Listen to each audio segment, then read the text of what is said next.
अब समझते हैं 3 तलाक का मैटर। इससे जुड़ा 3 तलाक क्या चीज़ हो गया था, बड़ी खतरनाक है जी 3 तलाक। हाँ, समझते हैं 3 तलाक के बारे में।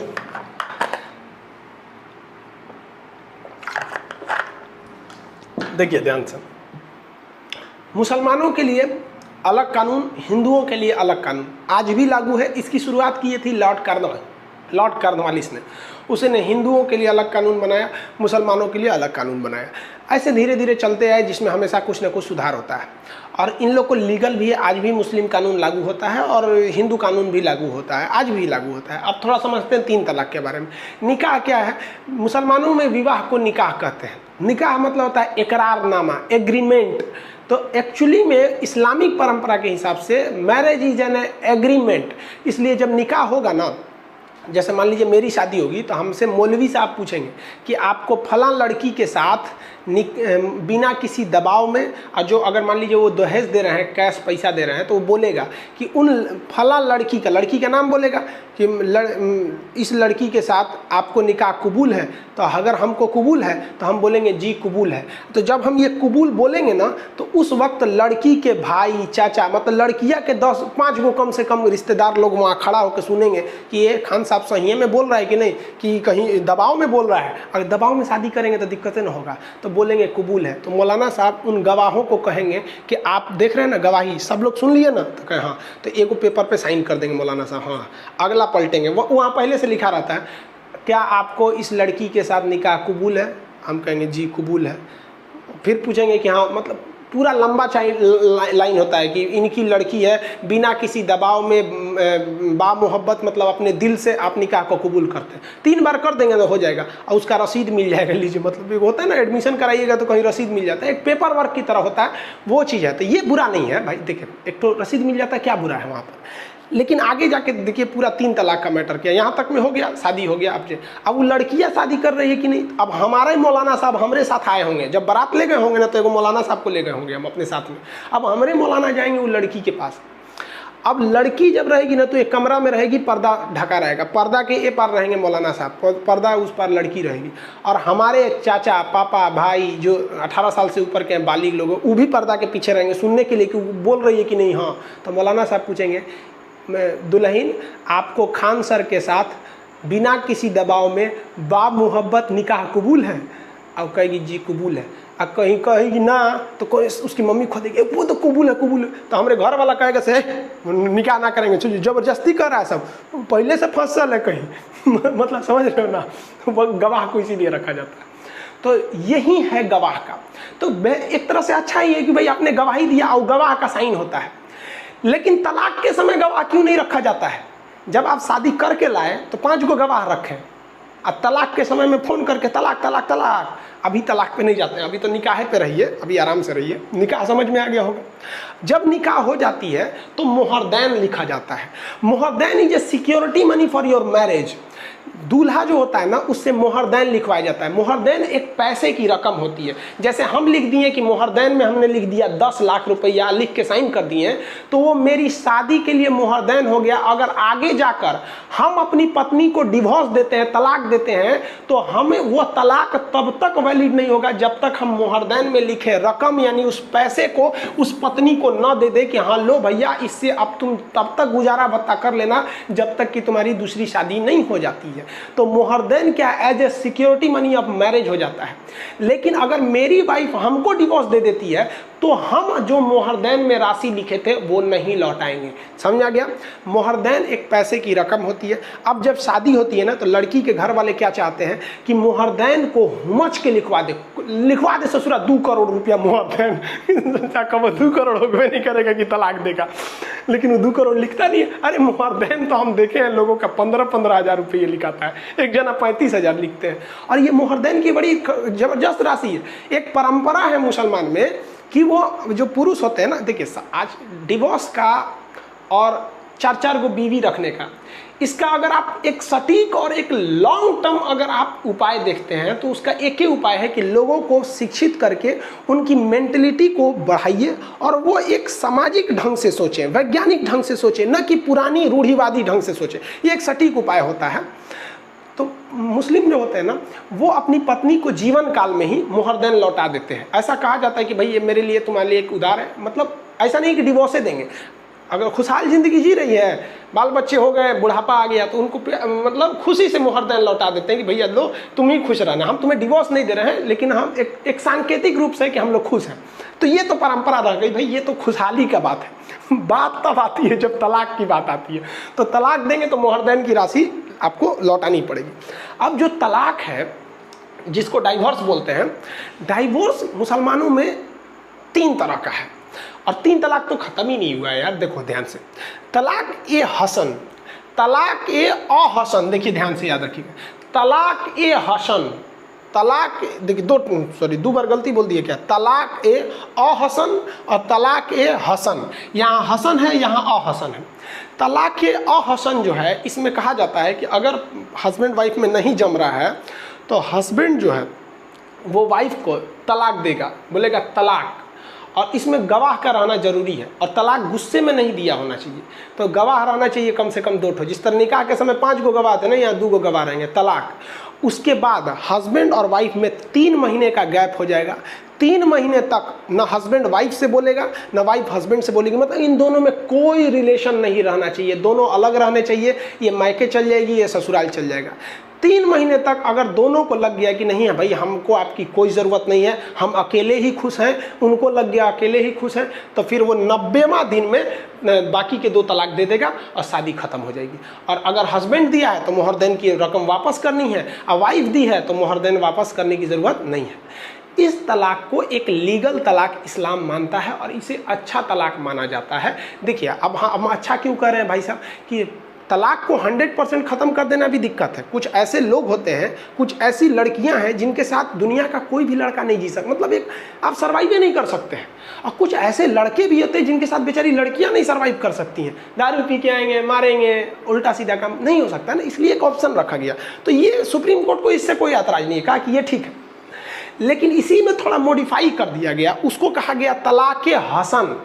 तलाक़ हसन को थोड़ा इससे अच्छा किया गया, कहा गया कि 90 दिन तक आप गैप में रह रहे हैं, इससे दोनों के बीच में दूरियां बढ़ती हैं, बीच में कोई आग लगाने वाला आ गया तो और दूरियां बढ़ा देगा। तो उससे बेहतर है कि आप तलाक दीजिए, 1 महीना यानी 30 दिन तक दोनों में दूरी रहे, फिर अगले दिन आप लोग मिलिए और फिर डिसाइड कीजिए कि आपको आगे रहना है या नहीं। यहाँ पे मान के चलिए कि यहाँ बोल दिया तलाक, एक ही बार बोलेगा, यहाँ बोला तलाक, अब वो नैहर चली गई, आप अपने घर हैं, 30 दिन हो जाएगा ना, तो फिर मौलवी साहब आपको बुलाएंगे, उसको भी बुलाएंगे, कहेंगे क्या डिसाइड किए तुम लोग, समझाएंगे मौलवी साहब की ज़िंदगी, तुम लोग तलाक दे दोगे, बाल बच्चे का क्या होगा। आप कहेंगे ना, फिर तलाक देंगे, तो फिर अगला 30वां दिन तलाक दे दीजिए। अब आखिरी मौका है, याद रखिएगा, मौलवी साहब अब आखिरी बार बुलाएंगे फिर अगले 30 दिन बाद, और मौलवी साहब वहाँ समझाएंगे, कहेंगे कि देखो ज़िंदगी बर्बाद हो जाएगी। आपके पास यहाँ भी मौका है, आप यहाँ भी चाहेंगे तो कह सकते हैं कि नहीं, हम जो तलाक पहले 2 बार दिए हैं हम उसको नहीं मानते हैं, हमारी शादी दोबारा हो जाए, हम तलाक नहीं देते हैं। तो लास्ट वाला भी अगर तलाक में आपने ना कर दिया ना, तो आपकी शादी बची रह जाएगी।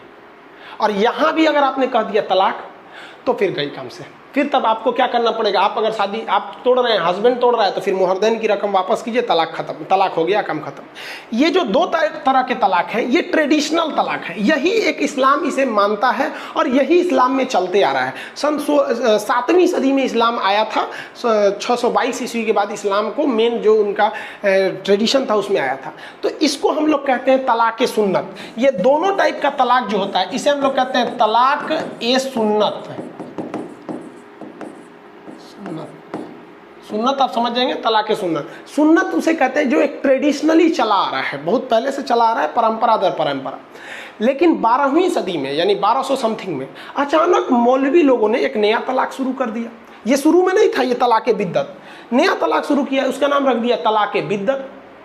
अब तलाक बिद्दत क्या चीज़ है कि भैया एक बार में इंस्टेंट 3 तलाक, भाड़ में गया, 90 दिन का नियम है, 30 दिन का नियम, खत्म कहानी, कोई गवाह नहीं, कोई सबूत नहीं, हमारे खाने में नमक ज़्यादा है, तलाक तलाक तलाक, खत्म कहानी, रिश्ते खत्म। अब पहली बात कि जो ये कह रहे हैं कि ये इस्लाम के खिलाफ है 3 तलाक को रोकना, तो पहले ये देखिए कि इसको शुरू कौन किया। 12वीं सदी में कौन से पैगंबर आए थे? कोई नहीं। लास्ट पैगंबर इस्लाम के हिसाब से लास्ट प्रोफेट, जो लास्ट पैगंबर थे वो मोहम्मद साहब थे। पैगंबर का मतलब होता है ईश्वर के सबसे प्रिय, सबसे करीबी जो उनके दूत होते हैं उन्हें कहा जाता है प्रिय। सबसे उनसे प्रिय दूसरा कोई नहीं होता है। ईश्वर के लिए सबसे प्रिय होते हैं पैगंबर, उन्हें ईश्वर से बाद उन्हीं को वैल्यू दी जाती है। तो तलाक की बिद्दत पता नहीं कहाँ से शुरू हुआ, इसमें कोई सबूत गवाह की जरूरत नहीं। तलाक तलाक तलाक, खत्म कहानी जा। अब इसमें ससुरा ईमेल पे तलाक आने लगा, व्हाट्सएप पे आने लगा, फेसबुक पे आ गया, लेटर लिख के भेज देता था।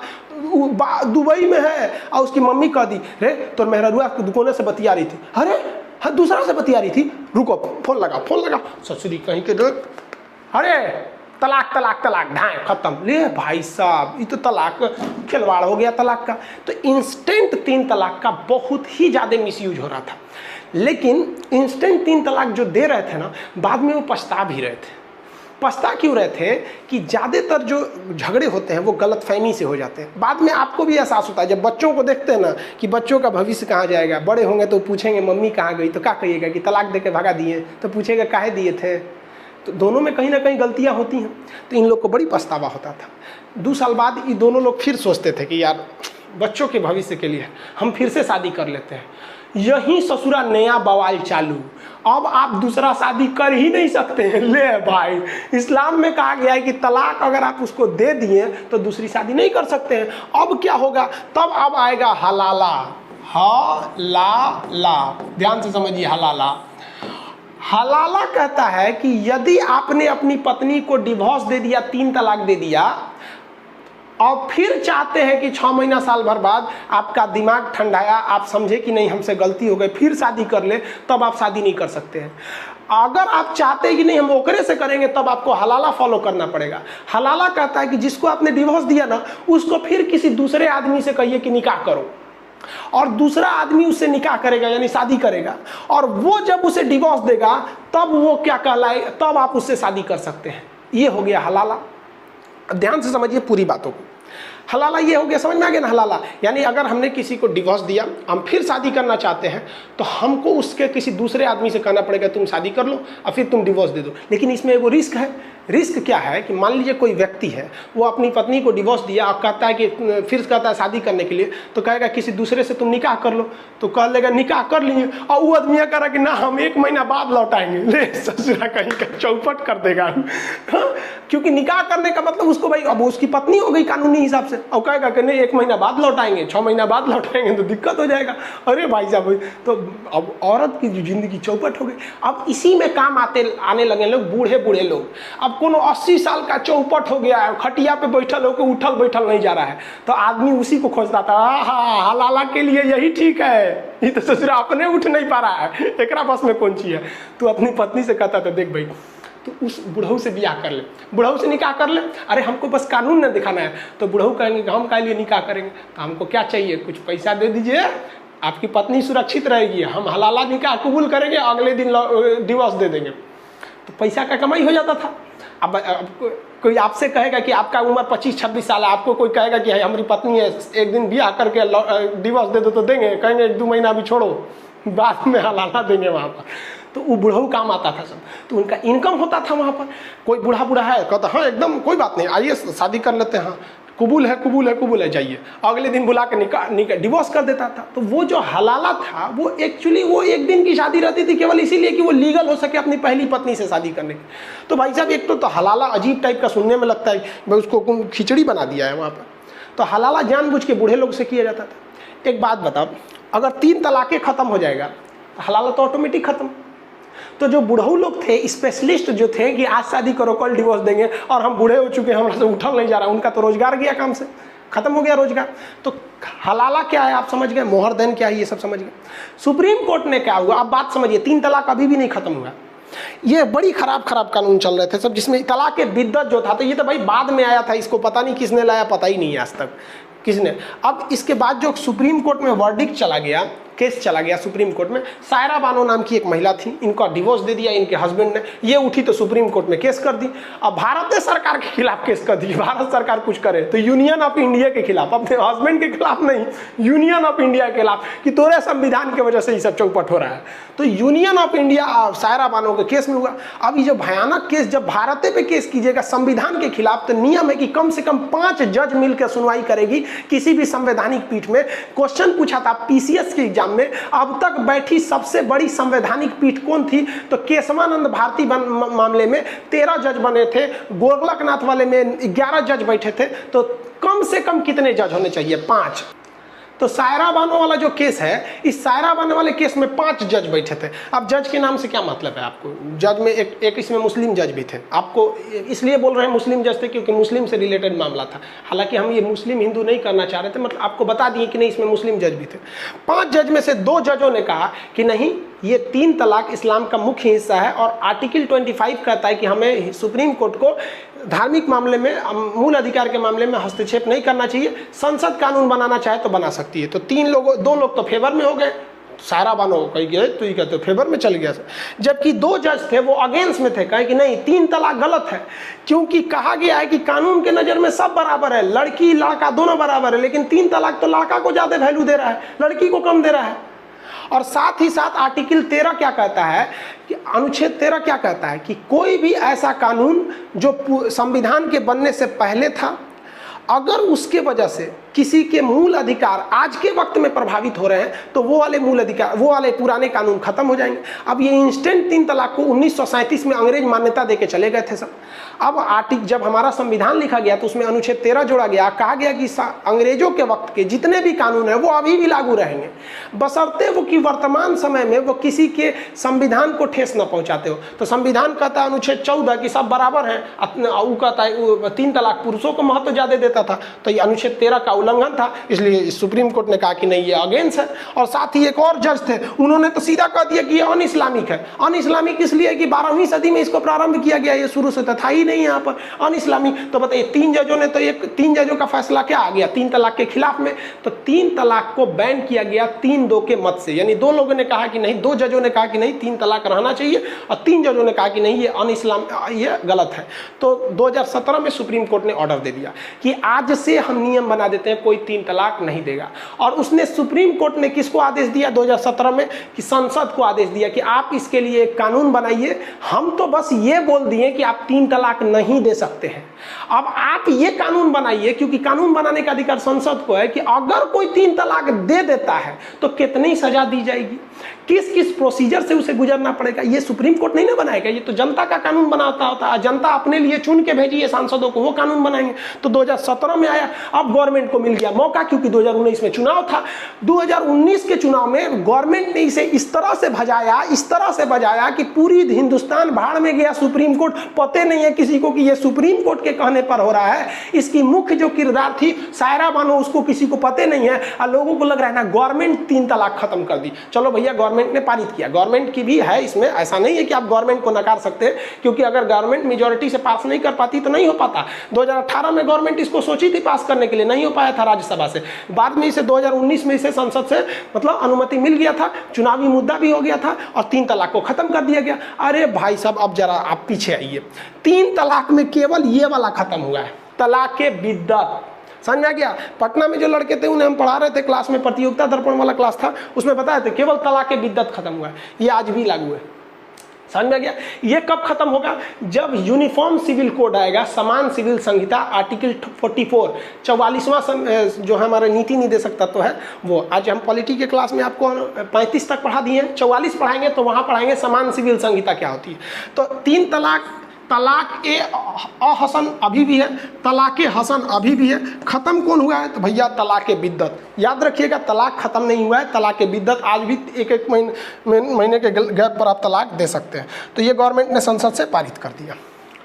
पारित करने के बाद कुछ महिलाएं इसकी विरोध में चली आईं और हजारों महिला विरोध में आ गई और कहीं कि तलाक बिल वापस करो, वापस करो। और इनके बैनर पे लिखा था ट्रिपल तलाक बिल अनकॉन्स्टिट्यूशनल, भैया सुप्रीम कोर्ट ने कहा है कि ये कॉन्स्टिट्यूशनल है, यानी ये संविधान के हिसाब से सही है। अब ये कहती है कि अनकॉन्स्टिट्यूशनल है। हमको लगता है कि सुप्रीम कोर्ट का जज संविधान ज़्यादा पढ़ा है इन लोगों के तुलना में। और ये इंस्टेंट 3 तलाक तो ये तो बाद में शुरू हुई थी, आपको बता दिए भैया सुप्रीम कोर्ट ने क्या किया। अब हमारा बात को क्या वैल्यू जब सुप्रीम कोर्ट खुद बोल रहा है, हमारी और आपकी क्या औकात है सुप्रीम कोर्ट के आगे कि हम माथा लगाएं। जो बोल दिया चुपचाप सुन लीजिए, कोई कुछ नहीं कर सकता है सुप्रीम कोर्ट के आगे। जबकि कुछ महिलाएं इसके फेवर में थी, मिठाई खिला रही थी लोग कि भैया चलो चलो मिठाई खाओ मिठाई खाओ, फेवर में हो गया। अब संसद ने जो कानून बनाया उसमें सजा का प्रावधान किया, कहा कि अब ये संज्ञेय अपराध है। 3 तलाक क्या है? एक संज्ञेय अपराध है, मतलब ये 3 तलाक जो है ट्रिपल तलाक, अब इस पर जो है वो मतलब खतरनाक अपराध में जोड़ा जाएगा। और पुलिस बिना वारंट आपको गिरफ्तार कर सकती है, वारंट की जरूरत नहीं, सीधे महिला गई और शिकायत कौन करेगा? महिला, या महिला का कोई संबंधी जाके शिकायत कर देगा कि इसका हस्बैंड, मतलब मेरी बहन का हस्बैंड इसको 3 तलाक दिया, या खुद महिला जाके कह देगी कि दरोगा साहब हमको 3 तलाक दिया। दरोगा कुछ नहीं देखेगा, आप दिए हैं कि नहीं दिए हैं, सही बोल रही कि नहीं बोल रही है, कुछ नहीं देखेगा। चल बाबू तू अंदर चल और जेल में चल, डाल देगा पुलिस स्टेशन में। और पुलिस स्टेशन में एक बार आ गया ना तो फिर इसको जमानत जो देगा वो मजिस्ट्रेट देगा, जज।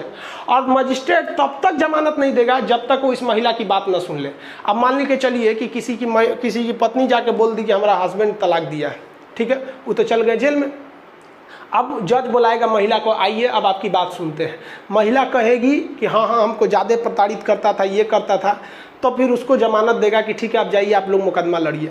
उसके बाद अगर चाहता है, मान लीजिए कि पति कह दिया कि नहीं हम इसको रखबे नहीं करेंगे, तो उसके बदले पति को 3 साल की सज़ा है। लेकिन पति कहेगा कि देख तरीके बड़ी बेइज्जती हो जाएगा, ये तो ससुरी फंसा दी हमको, तो सेटलमेंट कर लेंगे। तो जज साहब से कहेगा जज साहब हम माफ़ी मांगते हैं, सेटलमेंट करिए। तो जज साहब झाड़ देंगे, माफ़ी मांगते हैं, ओकरा से मांग माफ़ी, ओकरा से। संविधान में स्पष्ट कहा गया कि समझौता जज नहीं, समझौता जज की उपस्थिति में होगा लेकिन महिला से पूछ के होगा, यानी इसमें महिला को ज़्यादा पावर दिया गया है। और बच्चों की जो कस्टडी होगी, छोटे बच्चों की, वो महिला के पास रहेगी, ये जज साहब डिसाइड करेंगे। तो ये तो इसकी थी यहाँ पर, लेकिन इसके मिसयूज भी हो सकते हैं। मिसयूज कैसे हो सकते हैं, ध्यान से समझिए कि ऐसा नहीं है कि सबके साथ आपकी ज़िंदगी पॉसिबल है। अगर कोई प्यार से समझाने से मान जाता ना, तो बांसुरी बजाने वाले कन्हैया ना महाभारत तो कभी होने ही नहीं देते। कुछ ऐसी महिलाएं हैं जिसके साथ पुरुष नहीं जी सकते, कुछ पुरुष हैं जिनके साथ महिलाएं नहीं जी सकते।